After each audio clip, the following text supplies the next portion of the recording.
Good morning, good afternoon, good evening, depending on where you're joining us from. I'm Smita Mishra and the founder and CEO of Fandoro Technologies and your host and moderator today. I hope you all can see my screen, we should have a shared screen there, right? Yeah. Okay, we do have. At Pandoro, we are on a mission to make sustainability simple, practical, and impactful for businesses and investors. Through our blend of digital tools and expert advisory, we help organizations go beyond compliances to build purpose-led, resilient, and future-ready organizations. I'm delighted to welcome you all to the practitioner series of the Responsible Edge, Conversations for a Sustainable Business Future, which is a platform we are curating to spark real dialogue and showcase leadership in sustainability. Our goal is bold, ensuring that only planet-positive businesses thrive. And we've been fortunate to work closely with venture capital teams and startups across the country, helping them weave ESG and SDG practices into the very fabric of their own operations. This series is about catalyzing the shift that we all want to see and where sustainability becomes the default way of doing business. So today's episode, which is number 5, that is in this series, it is titled Green Tech and Digital Solutions Powering ESG Goals. Now, in this episode, we are going to explore how innovation and digitization are accelerating progress on ESG goals, from energy and logistics to operations and finance. As businesses navigate increasing sustainability expectations, technology is no longer a support function. It's becoming the engine that powers responsible growth. And today we are joined by 2 incredible leaders who are at the forefront of this transformation, Prema Jaiswal and Pavan Balakrishna. Our first speaker, Prema, she's the Senior Vice President, Partnership and Operations at Caspian. With 18 years of experience in financial institutions, she specializes in scaling business verticals that balance financial performance and social impact. At Caspian, she has led initiatives such as a high-impact MSME partnership program, blended finance structures, and digital transformation projects. Her career also includes leadership roles at Fino Payments Bank Limited, strengthening her expertise in financial operations and strategy. An alumna of IRMA, Prema also contributes to governance committees shaping strategy with impact at the core. Welcome again, Prema. We're thrilled to have you again on our webinar. I remember we were on a previous one together too, a couple of years ago. So good to have you back here. Okay. Thank you, Smita, and thank you, Fandoro, for having me again. I think it's a privilege then and now both, to interact with this coveted group which thinks in the similar lens of how Caspian thinks. So thanks for having me. Thanks, Prema. Looking forward to our conversation. Our second speaker is Pavan Balakrishna. Pavan leads ESG and impact initiatives at Chiratae Ventures, driving the firm's efforts to integrate ESG considerations across its investment strategy. He works closely with portfolio companies to strengthen impact measurement, reporting, and sustainable business practices, ensuring long-term value creation. Pavan brings expertise in sustainability, impact assessment, and responsible investing to the venture capital ecosystem. So welcome, Pavan. In past, our interactions have been very insightful for us, particularly even for Fandoro. So I'm very excited to hear your thoughts today on this theme. And it's an absolute pleasure to be alongside you and Prema and to share some thoughts today on how sustainability and innovation are converging in our ecosystem. So look forward to this discussion today. Sure. Thank you again to both of you for joining us today. Let's dive right in. And before I get on with my questions, Prema and Pavan, if you would like to maybe just take a minute each and share with us a quick introduction, sharing a quick glimpse of what sustainability means to your organization and to your role. And while you do it, a quick pointer for the audience as we progress through our webinar, feel free to share your questions in the chat and we shall try to come and, at least at the end of it, we'll try to cover as many possible. Go ahead, Prema, if you want to start your introduction. Thanks. Caspian is a known name in the impact investment space for really long. I think it's one of the first debt instrument funds which gives structured debt, in the space of impact investments. And we've been here for more than a decade right now. Uh, as a focused entity, we provide capital to early stage high impact organizations which through their knowledge or may not be in their knowledge, but definitely support some environmental or social goals. Till date, we have disbursed more than 45 billion INR, and very interestingly, that we've been also one of the first institutional lenders for many of them. There are certain specific sectors that we focused under our impact thesis, which includes like clean energy, healthcare, first financial institutions, and through term loans or supply chain products. But the journey has been really engaging and learning for all of us at Caspian. And impact has always been the core of all our credit decisioning that we have done. I'd also like to add that we're in the midst of a merger with Black Soil currently, which is another corporate lending arm which has similar focus as Caspian, and which is trying to tap the MSME markets with the similar lens of ESG. So we are very excited about that journey right now within the organization, because both of us together believe that impact goes beyond capital. Um, and now coming to my role, I think Smita, you've spoken so much already about it. I don't know if I should add anything more. But at heart, I would just like to definitely, confirm that this has been the space that I've been wanting to do. It is serendipity that I landed here because of Irma, but since then there's no turning back, and this is the same zone that I've been working through Fino roots earlier, and then with Caspian for close to 9 years. In some days, I'll be completing 9 years within Caspian. And it's been very, very exciting journey, because I've been able to lead high performing teams which have very streamlined focus on what we do together, design new lending products with either structured financing or blending financial products, blended financial products, which have helped us achieve what our goal is. And also, as today's topic goes, helped to work on the enterprise technology platform for the organization at various levels. So I've, thanks to Caspian, done a lot of it, and I hope I'll be able to share some of my experiences through the lens today. Sure. Thank you so much, Prema. Pavan, you want to do a quick intro?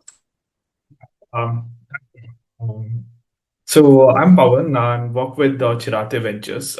We are an early stage financial first sector agnostic venture capital fund.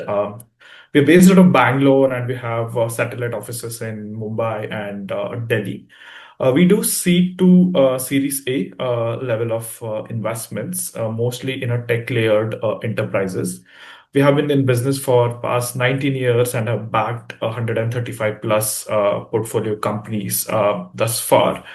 For my role in this organization is at a cusp of ESG and impact from both fund side and from the portfolio side, where we integrate ESG into our deal cycle and portfolio monitoring and try to create value both for our portfolio companies and for our limited partner. Currently, we are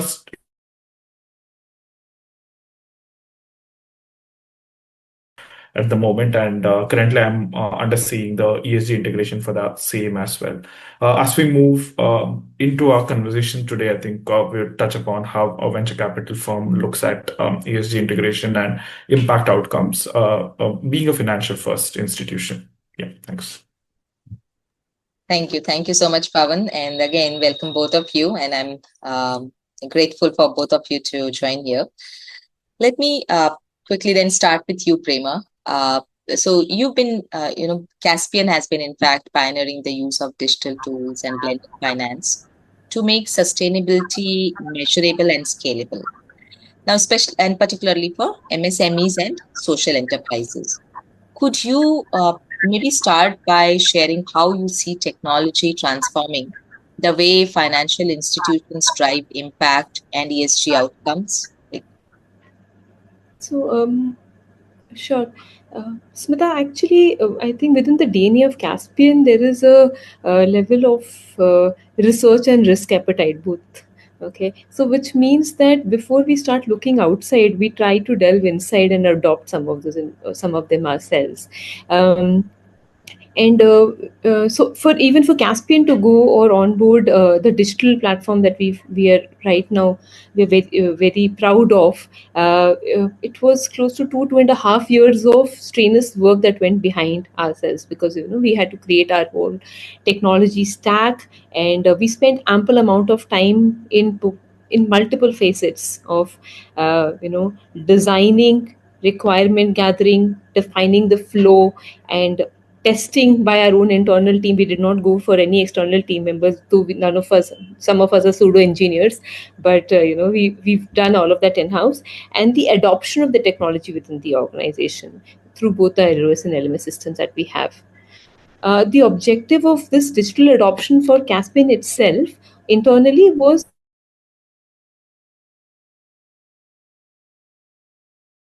customer has a ease of access of all the information, the journeys.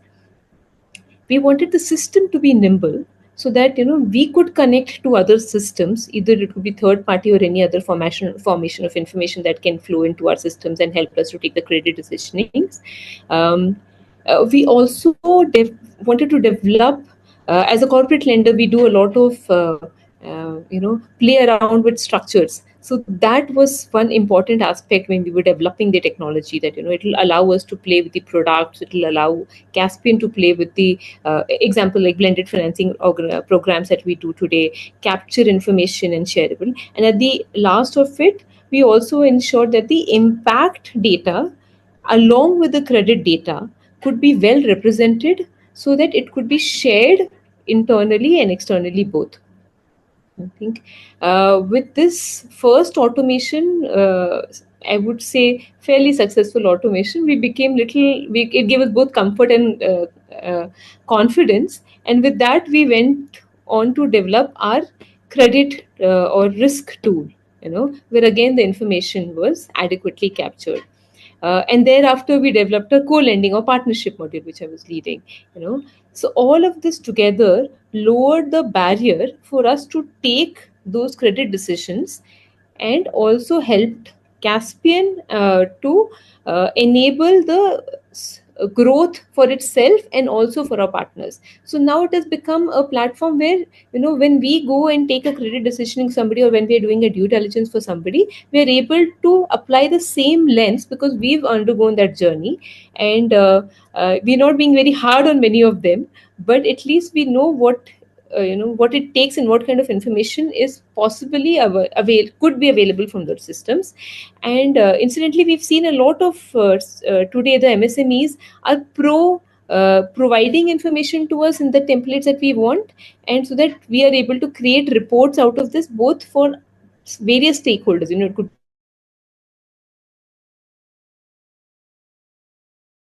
from the data that they provide us, we're able to generate reports and share with them. So that's become a lot of internal roadmap, which has helped us to assess and provide information to the external stakeholders also. Sure. No, thanks, Prema. Just a quick follow up on this, because you've been anyways working at the intersection of finance and technology for impact. And you just mentioned about MSMEs. So I do have a couple of questions. One is, do you want to share very quickly any successful example where you felt that because of this digital innovation, you were able to, of course, improve the ESG reporting and transparency, but that really helped in some kind of value creation for these MSMEs, like that helped them further take a step forward? Absolutely. I think just to take, without taking a name of an organization, but I think because we had undergone this whole cycle ourselves. And Smita, to give you a background, a lot of companies today are very focused on ESG, at least the ones with we work with, and they know that there is a good recording of data will help them, get both any kind of funding that they want, because there is capital availability in the market. As we say, that good ESG outcomes needs visibility. Okay, so and because Caspian had done that, so we ensured that one of our organizations that joined us very early on, we worked along with them and worked on their digital platform, so that they could create both capturing of data, verification of data, and representation of data, and it did lead them to an equity round through a known market player, a DFI in the organization. So we were very proud of doing, but I don't want to take, because it's not publicly available information, I would not like to name the organization. Absolutely, absolutely. I mean, the fact that you're seeing that progress, that's what is critical. And just Definitely. on that note, wanted to have two more quick questions. That do you see the same happening for smaller companies, like the smaller businesses? Do you see them leveraging this tech-enabled Hello. finance and accelerate their sustainability journeys? When we say smaller, of course, I think where we come in, we come not at the very seed stage as Pavan, Chitra might be coming in. So we come in when it's a little established business. The POC is already done. Might be it's the seed round series has not started, but pre-series round is where we come in. But definitely and 100%, because within my own journey in Caspian, I have seen that there is a adoption level of technology has gone really high within organizations. Entrepreneurs today think data and know also that they have to represent data well.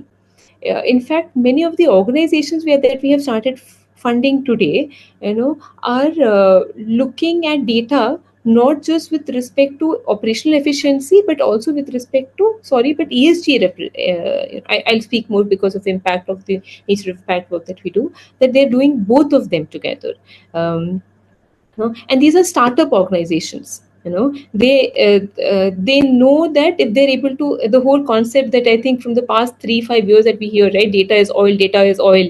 I think the oil is definitely lubricating well, that they're able to see the growth with it with and see, not just that this data is helping them increasing their operational efficiency, but is also adding to the trust of lenders like us, or other probably investor on equity, because they are able to verify those data that they're presenting, because some of these are real time data that they were able to present, or undiluted data that they're able to present. So definitely it is being absorbed by, in fact, we know of a EV fleet bus organization right now. We've just funded that organization based out of Hyderabad. And so it is not just using to calculate the pricing model, or it's not just enabling using AI to capture what should the rooster planning of the drivers be, or what should the but it is also capturing today that how much is this CO2 emission that they're able to save. Carbon sequestration is what they're doing. They're also capturing how much noise reduction is happening. And they're converting into pseudo data what is the number of trees that they have saved. So all of this information is and it's not that we have spoken to them and asked them. They have already thought about doing it. We are only recipient of that data and in awe of that kind of data with us right now. So, my final follow-up on this one, Prema, for you is, do you see a role for partnerships here, particularly when these organizations are small and we're talking about startups, we're talking about MSMEs? Do you think any kind of partnerships could actually play a role in creating scalable and tech-driven impact?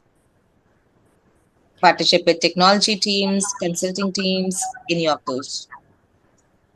If I take finance a little away from this for now, uh, in terms of blended finance, um, Caspian itself has done projects like this. I have run myself some projects like this, where we have worked with some full stack IoT organizations, which provide solutions to the I'll take an example of shrimp farming that one partnership that we've done some time back.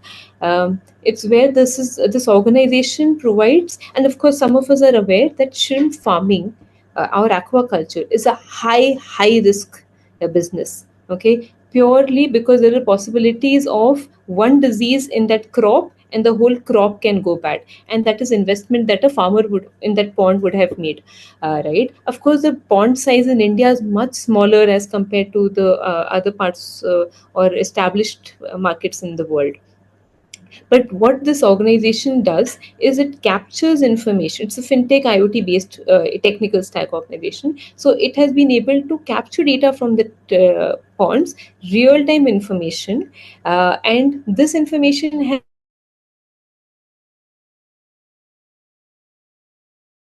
including the crop finance, providing, like we are providing crop finance for them, insurance industries. The same organization has also gone and accredited themselves for certifications. The same organization has also gone and represented themselves internationally and brought in some kind of, I think, international view on how technology can save or propel rather the growth of such small farmers who are hosting less a hectare of a land, sorry, an acre of a land, or might be even half an acre of a land for ponds. So definitely, as an organization, multiple of players have come together to solve for that high risk aquaculture, and convert it into a sustainable business, both in terms of uh, giving more earnings to the farmers, and at the same time providing technology support uh, to minimize the losses. Uh, I think we are also looking at we are also looking at of building some form of consulting with them. I mean, through them, if on any possibilities of how this could be replicated somewhere else. No, thank you. Thanks, Prema, for these powerful insights. I think you definitely highlighted on how digital finance and partnerships can actually build the foundation for more inclusive and measurable impact. And with that, let's now shift to the investor perspective, because innovation needs both capital and conviction. So, how are investors like Chiratae Ventures enabling the growth of green tech and digital sustainability solutions? So, with that, Pavan, I come to you. And as someone leading ESG and impact integration across a venture capital portfolio, what trends are you seeing in how startups and investors are using technology to meet their ESG goals? Yeah.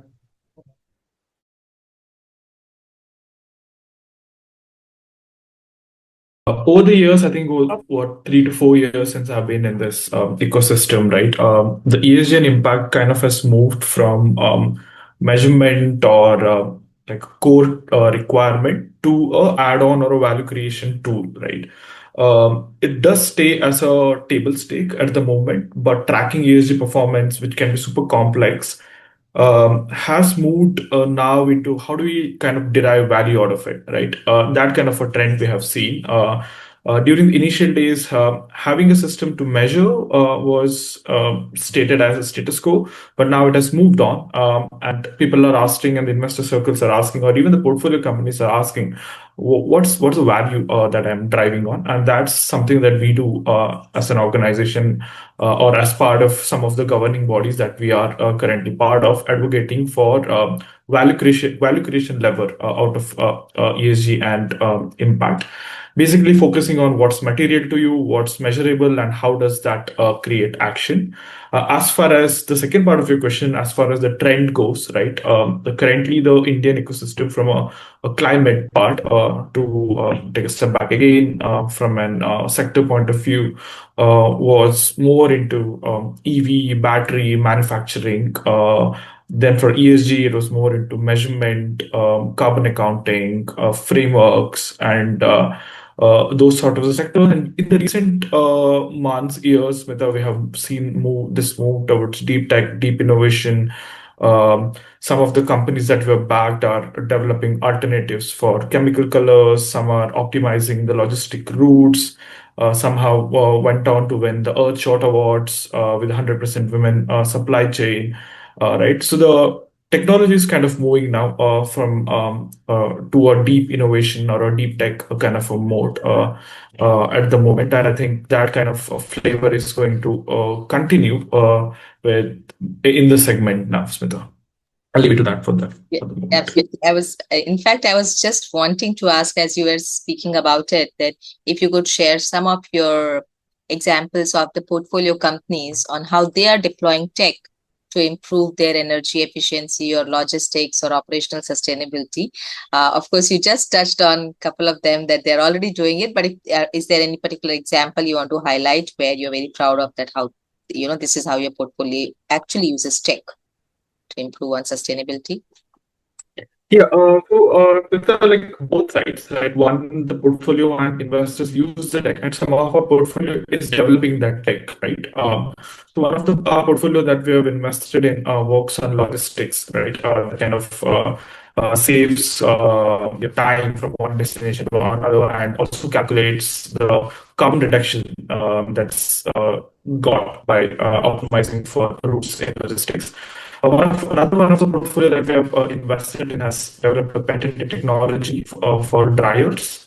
It's a solar kind of a product that reduces emissions by having the patented technology dry farm outputs, right? And as an investor from our side, we ourselves use some of the tools because we kind of manage 100+ portfolio companies. So we are in the process of using tools which are like data, AI, and automation for data collection and reporting. And from that, we kind of try to derive value for our portfolio companies and help them that, hey, you have been doing X amount of impact and X amount of carbon reduction. How do you kind of put that for how do you say, real world efforts that would be like a debt from a Caspian, right, which is aligned with impact, or a debt from another PFI that values your ESG and impact efforts, or moving towards certain grants from the ecosystem, or certain customers that value your ESG and impact outputs, or you're getting certain certifications, maybe a B Corp kind of a certification, which Caspian already is. So we have been using that, and that kind of a play for and using that outcomes to generate value for the portfolio. And at the end of the day, Smita, we as a firm believe that technology is a layer that can create impact at scale. So we invest in companies with the underlying technology that could scale beyond core India into the tier 2, tier 3 markets. Help with inclusiveness, help with employment development, like cracking the geographical barrier. That's something of a thesis that we have. Always being a financial first investor while doing all these things with us. Fair enough. That's fair. That makes sense. But as a lot of your companies, whether they are in logistics, and you're seeing them make some progress, do you think pure tech-driven companies, I mean, not just pure tech, even tech and tech-enabled startups, do you think it is becoming a bit challenging to measure ESG impact when they are very fast moving, because they're like, just tech, and then at least I have heard this feedback many times. We don't have anything. We don't have anything to do on ESG. We are pure tech firms. So most of you would be investing in pure tech. I mean, both of you would be investing in pure tech companies or tech-enabled ones. So do you face that challenge of not being able to measure the ESG impact when these companies are fast moving? Perfect point, Smita, right? This is something that we usually get when we speak to the early stage founder, that we don't have any major material ESG topics for us to target. From that point, we being very early investors, right? Usually doing at seed or pre-series A kind, We also get an opportunity to embed ESG and impact at a very early stage and make founders understand the levers that ESG is not just for a late stage matured companies, but building practices and processes early on from a very early stage do help one building your internal governance and internal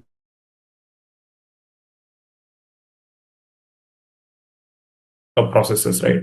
And since being in business for over 18, 19 years now, we have seen that firsthand on some of the companies that we invested in very early stage, then move on to the IPO stage. And with current BRSR kind of framework that's there for late stage with market capitalization increasing. So now the founders are cognizant of the fact that building processes and systems early on has helped eventually when they get to that super high growth stage.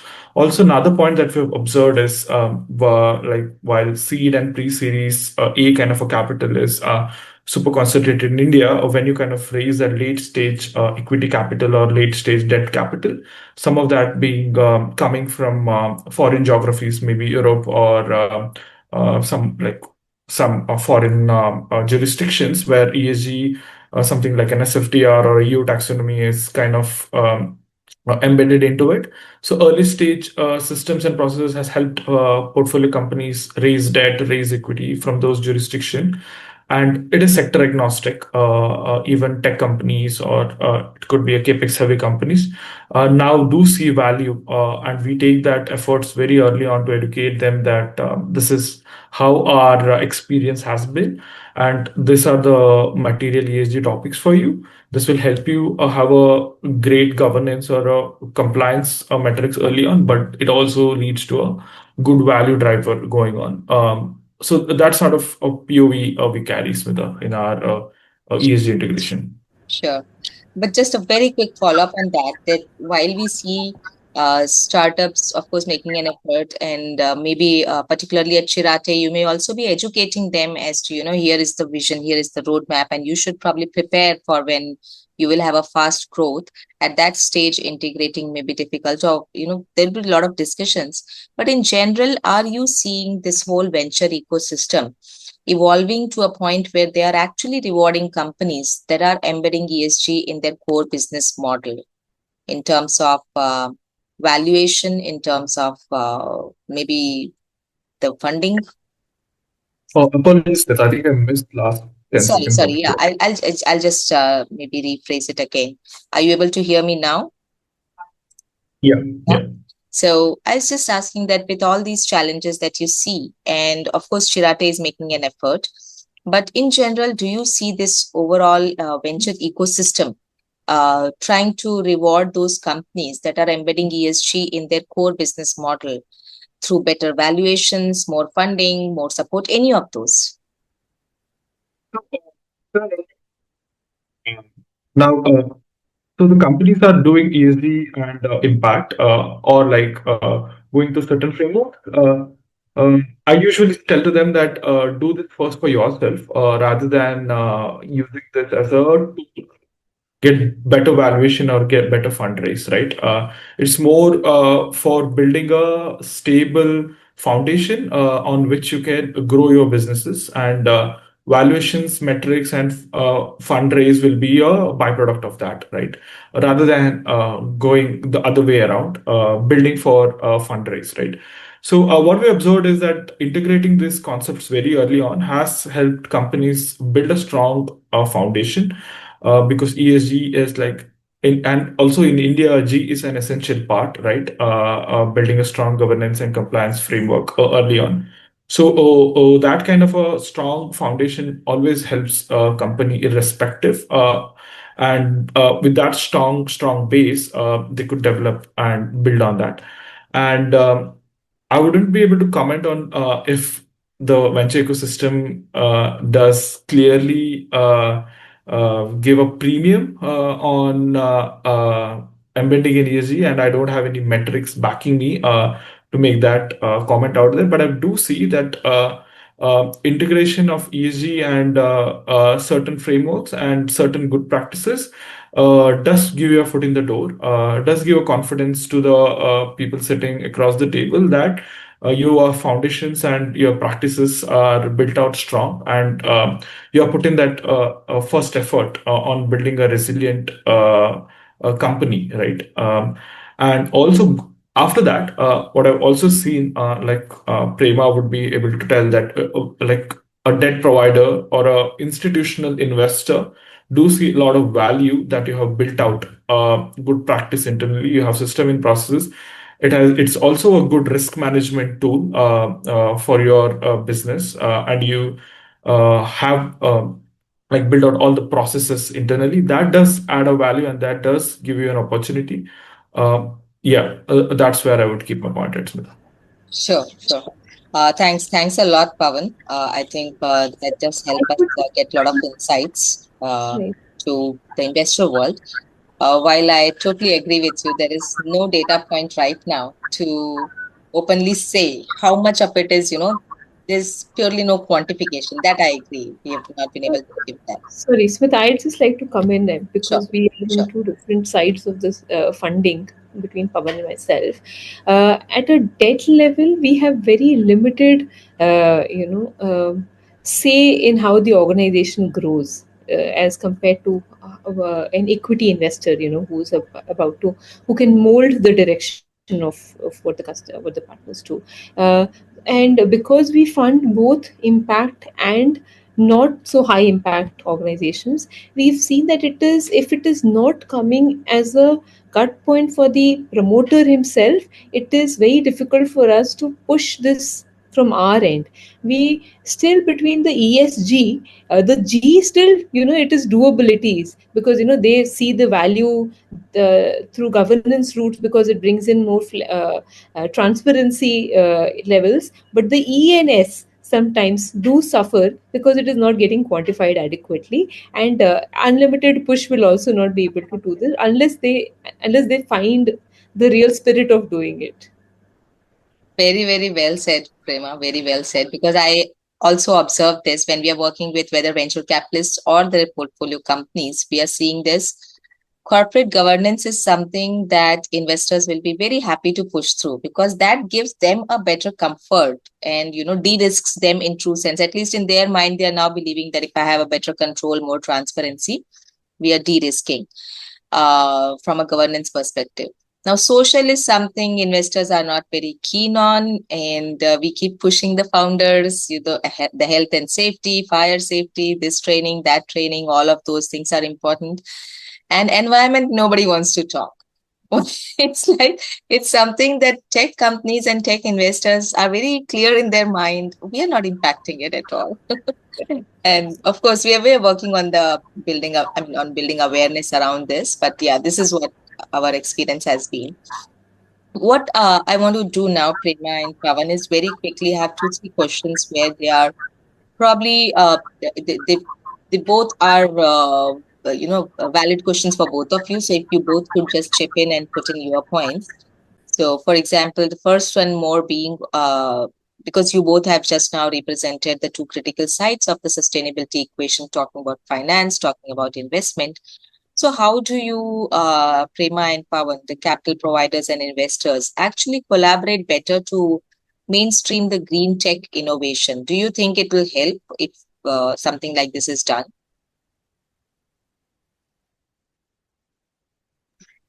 Prema, you want to go first? Sorry, could you repeat your question once? Sure. Can you hear me now? Yes, I can. Sorry. Yeah, so I was just saying that because both of you have in fact represented two critical sides of the sustainability equation, the finance and the investment. How do you think capital providers and investors could collaborate better to mainstream this green tech innovation? Do you see some progress there within collaboration? Um, Sorry, this is because this is not new for us. I don't find that we are reinventing something else. We've been doing it for quite some time at Caspian. So my rhetoric answer is yes. We've of course Because you've been doing capital only basis this, right? Mostly basis this. mostly basis this, right? And of course, there are a lot of structures that we have played with to enable or aid this thought process of, how can a green tech be. Of course, we're looking at solutions which are green tech enabled, or we are providing capital for such. Such businesses which are able to do it. We define, through DFI's route, through TA routes, technical assistant routes, or blended finance routes. We've been able to create specific structures which are either thematic or focused on certain outcome driven financing, which has actually helped us for really long. Uh, uh, so the answer Yeah, definitely sure. is yes. Yes, it doesn't affect me at all. I mean, of course, just to give an example, let's assume that Caspian doesn't have the expertise in doing some bit of it, some assessment levels, because like I don't know how does a what do you call it, CRU, reduction unit, is to be calculated. Yes. So I have gone ahead, partnered with Rabo, where and their Acron group, their initiative, and then funded somebody project that we funded, and it's a, we've given loan to 11,000, sorry, through IORA, which is a organized entity that we've partnered with and lent to. And it's a conglomeration of multiple things. It's the state, which is the Meghalaya's Basin Development Authority. It's IORA, who's our entity through whom we are funding. It's Rabo, who has the both expertise and deeper understanding and marketplace for assessing this, and Caspian, who brings in the capital. So it's a good conglomeration of all of us together to to help achieve the end goal that we've decided here. And apparently, the whole the voluntary carbon market that we have no understanding of, but through our assessment of capabilities of each of us, we'll be able to get a project which will run right now and probably be also replicable later on for us. Sure. Sure. And Pavan, how about you? You may not be working always with an impact fund or capital provider who's considering capital, Yeah. considering impact, sorry. Yeah. Yes, Smita. As a fund, we have been fortunate enough to get some DFIs as part of our limited partner table, right? And though we are a financial first tech fund, we have made investment in strong teams that have solved for climate, right, and agri-tech. And also that forms one of our themes for our latest fund that we are investing out of, right? And so far, I think we have invested in 10 plus odd companies that solve for climate agri in allied areas. And through some of our DFI investors, we have been able to unlock technical assistance grants for them and technical debts for R&D and for other utilization. And apart from that, another thing that we have been doing is that backing founders from their lab stage or early PhD state solving for climate, right? One of the companies that we backed is developing alternative for your chemical colors, and it's one of like two or three companies in the world that's currently doing that. And their first clothing is out there in the market over next month. So that kind of a push, right? It's the risk capital that we provide super early on. That kind of we work propelling these ideas and themes that could later become matured and that could solve for a larger goal. Again, emphasis on technology for us because that's where we believe it will create super scale into the ecosystem. And if we've been thankful for all the ecosystem players who have been helping us out in various ways, from measurement, from debt, from equity, and for a larger collaboration. And we see that growing in coming years, Smita. Sure. So, Pavan, just to take this forward, how are you collecting the ESG data currently for your portfolio companies? And any of your investors or LPs, any of them, are they interested in seeing any of this data? May not be the exact data, but let's say what are the most prevalent ESG risks, let's say, in the portfolio, like at a fund level. So do you kind of put these data together, do these assessments and share with them, or right now that's not an ask currently? The LP mix that we have is mix of international and Indian DFIs and sovereign funds, where emphasis on ESG data and metrics has been prevalent in 2016, if I remember, for a CESO fund, and we have been collecting and reporting data since 2016, 2017, right? And it's a mix, and we do use a platform and a third-party consultant to kind of build the frameworks, collect data, and report every year. And we have been collecting impact data, ESG impact data on a quarterly basis.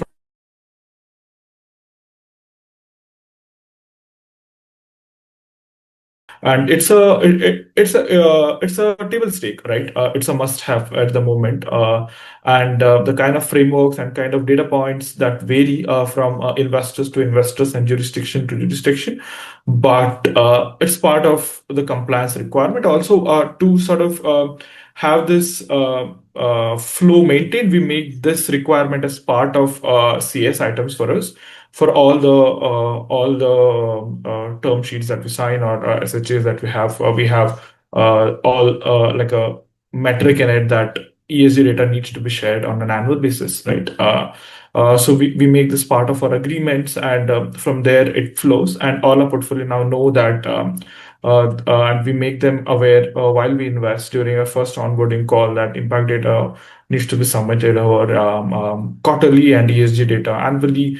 We use Iris Press metrics for setting up the impact data metrics, and IFC performance standards for our ESG practice. We do have an ESG policy that lays this all out. So yeah, I think we have quite fairly built this out over last 8-9 odd years since we began integrating ESG since 2016 portfolio. Do you see any resistance when you're trying to do that with founders, giving them these ESG cap to work on and getting them to sign to do these things even at the stage of onboarding? Do you see a resistance, or because they want money at that stage, there is no resistance, everything is good? No, not at the moment, Smita, right? Because we have been quite clear on telling them that though it seems a little bit a burden initially, right? Because when we invest in company, the team size might be 3 members to 10 members, right? Because it's super early stage, but we kind of work with them initially to make it part of their MIs so that they track early on.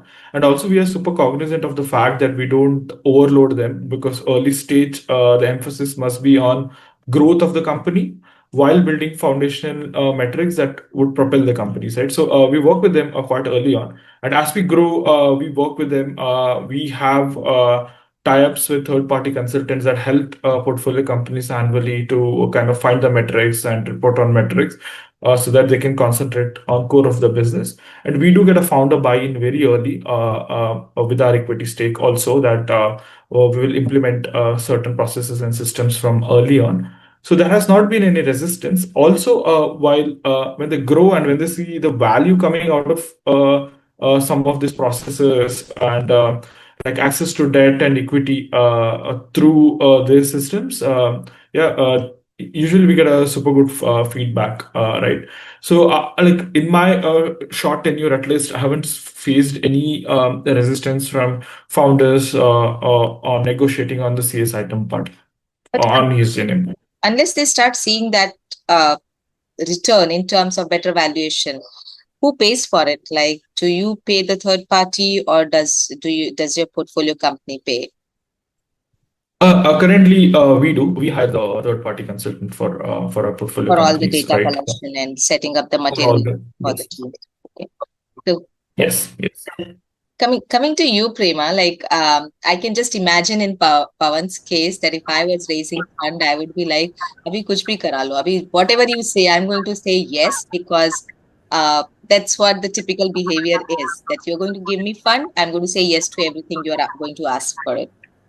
But in your case, when it comes to debt funding, is the behavior still the same? And are they as open to doing things? And do they just understand because you're nudging them or telling them at the start of the relationship that you have to do this, you have to give us data on a monthly, quarterly, annual basis? And maybe you also have to pay for this tool, or maybe pay for this consultant, or pay somebody to do the data collection and present it in a risk analysis way.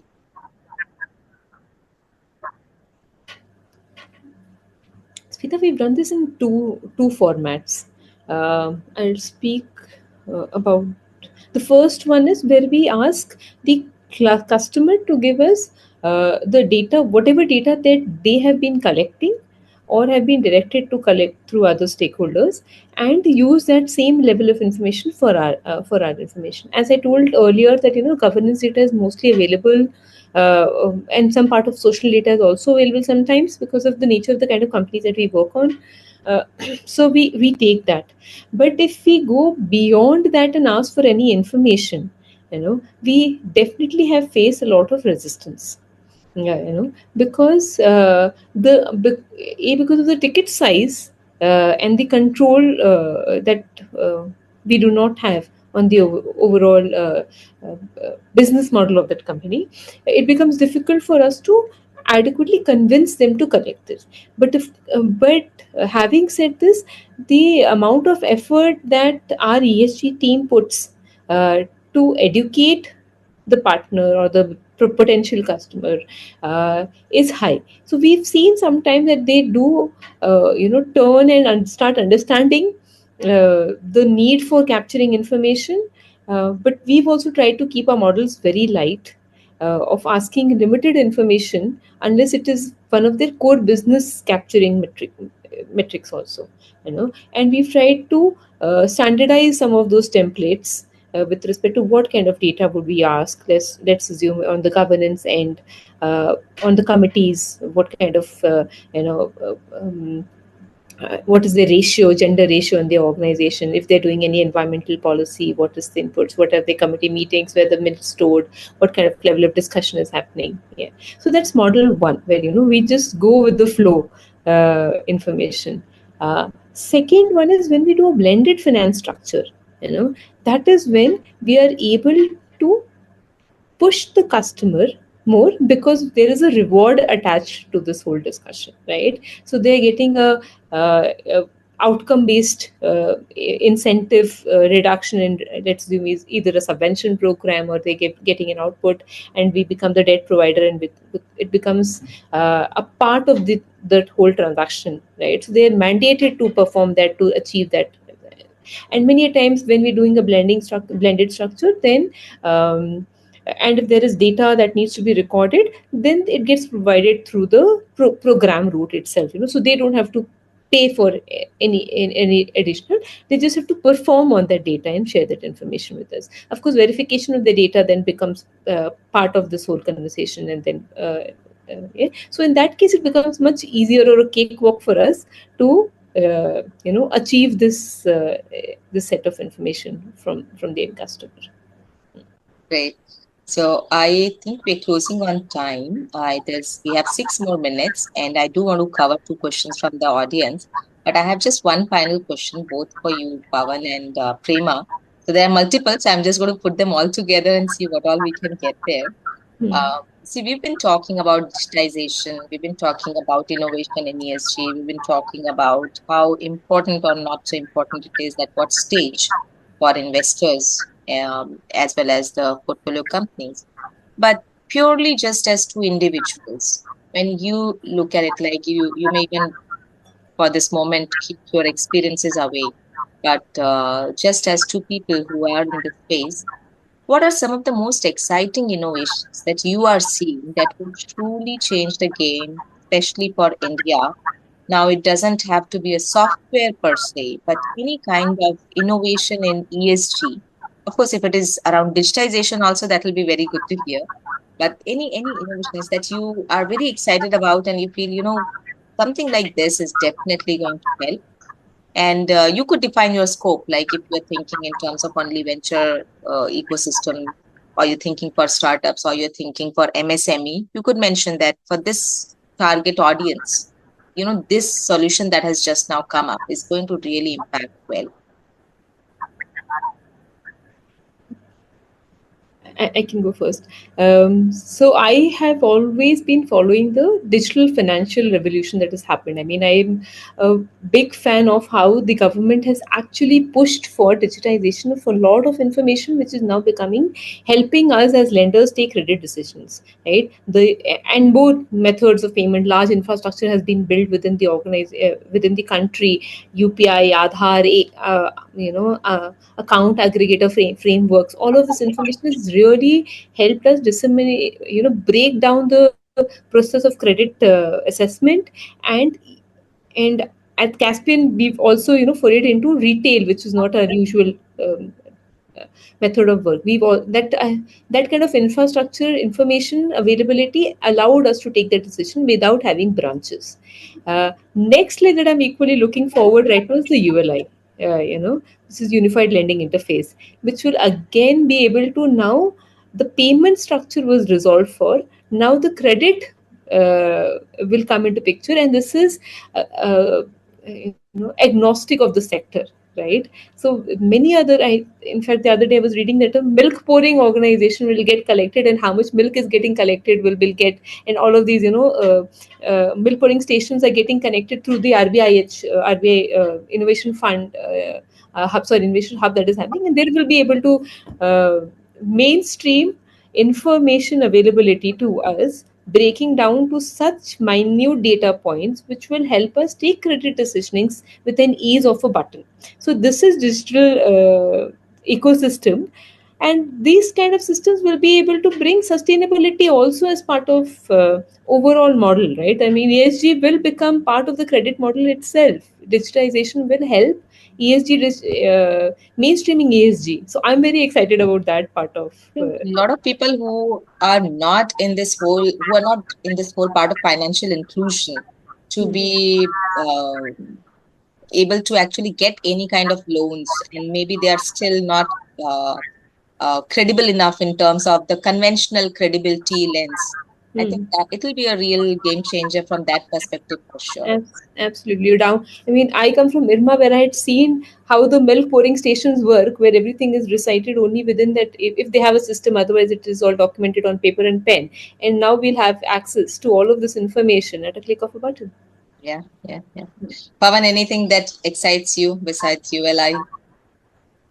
So Smita, what I'm currently quite bullish is on the young generation solving for climate.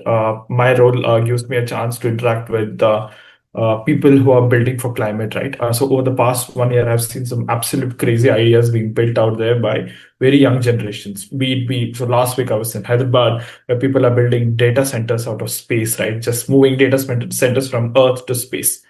Huge carbon reduction there. Met a founder who is like doing water from air, right?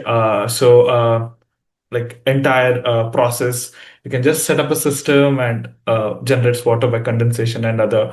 So he has developed the deep tech ecosystem. And I was in a restaurant in Bangalore. I could see water of their firm there, right, which is built out there. Third, like some of the founders are now doing antibiotic research in space. That like the ENS part of your medical, that testing, animal harm, cruelty, they're bringing that down by creating some complex antibiotics in space, right? Some crazy ideas out there that they're building. And I'm quite bullish on the younger generations, younger students building all this from heartlands of India. Right. And in terms of technology, we have seen some very powerful agentic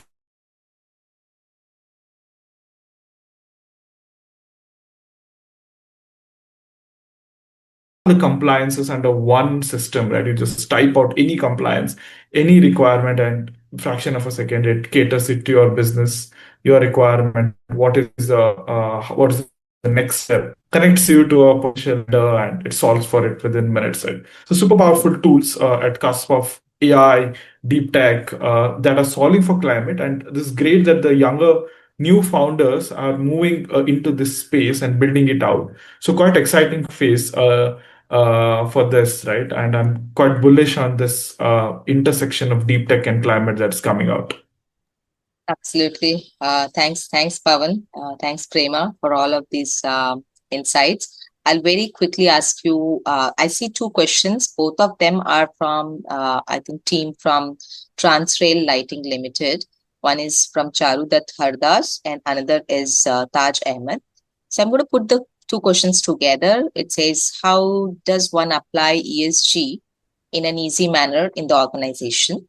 And the follow up to it that I am going to add is, how do we get certified into ESG, certified for ESG? So if you want to answer, Pavan, Prema.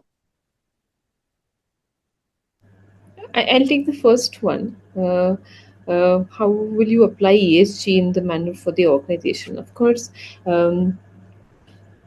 first of all, there are open templates available online where you can go download on how, and I can share some examples of you of how, when you're being ESG audited, how and what will you be assessed at. You can look at them, but all of this has to be built with the background of the business at hand, right? So, what business are you in? Some of this becomes standard, metrics that we try to adhere to. As an example, again, we'll start with. Let's assume let we take governance. Okay, so what kind of committees do you have? Do you have a policy? What kind of training do you do on the policy that you have garnered for yourself? And what kind of diversification do you have within your organization and the board? As an example, then if you take on the social aspect of it, uh, um, or the environment aspect of it. I'll go with the environment first because some examples are coming in my head first.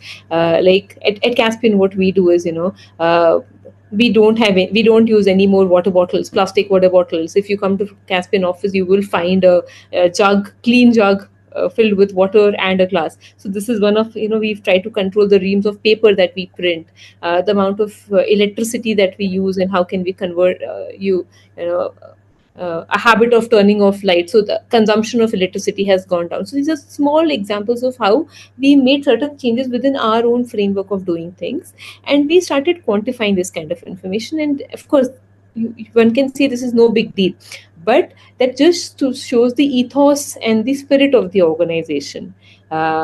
So these are easy methods of doing it, but you have to keep in focus, of course, scope 1, 2, and 3 of how you're saving any of those, or how you're calculating your contribution to carbon or other greenhouse effect towards solving some of those problems.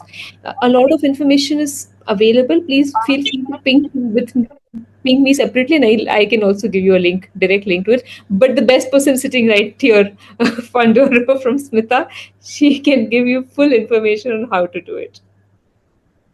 Even for the second question, I think Smita would be the best person to answer. And yeah. Yeah, this was not good, huh? Side se se nikalna. Is there any particular certifications that you both see your teams doing or people around you doing that you think is valuable? So we are doing certain certifications of how to assess using financials, of course, because it is very domain specific for us. Some FRM certifications that some of our credit team does, but that is very focused on the kind of business when we assess.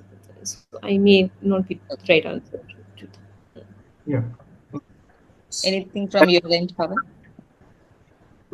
National level goal, I think it depends upon what you're looking for, right? Like if you're looking for something like a B Corp or an HSC at an organizational level, like we are a signatory to OPIM, Operating Principles for Impact UN PRI, we are considering, right? So this is specific to our businesses. So it all depends upon your businesses and your output that you're looking for.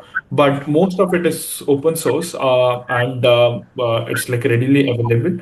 And what drives the value for your business, I think that kind of a certification. And if individual level, and if you're a early stage professionals looking for some certifications. If you're into financials, that is CFA ESG, or if you're into risk management, that is SCR, or if you're looking, there are a lot of IIT-IIMs now even providing short-term and long-term education in ESG and also in impact.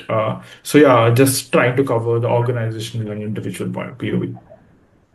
Thank you. Thank you. I think with that, we come to the end of this session today. So thank you, Prema. Thank you, Pavan, for this insightful session.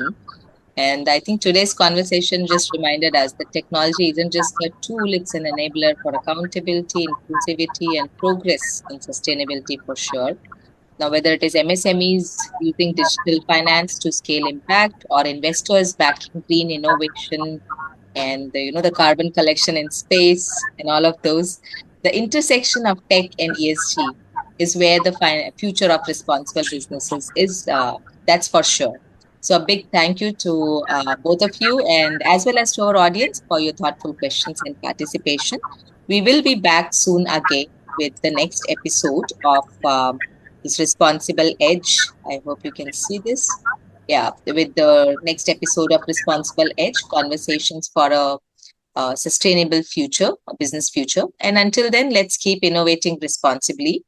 On the screen, you can see the scan code shown. You can use it to register for any of our future webinars. Here is a quick glance on the list of the upcoming webinars that you will see once you go to the scan code or the link given. So thank you again. Thank you so much. And hoping to see you again maybe in next 15 days. Bye-bye. Thank you, everyone. Thank you, Smita. Thank you so much for having us. Sure. Bye, Pavan.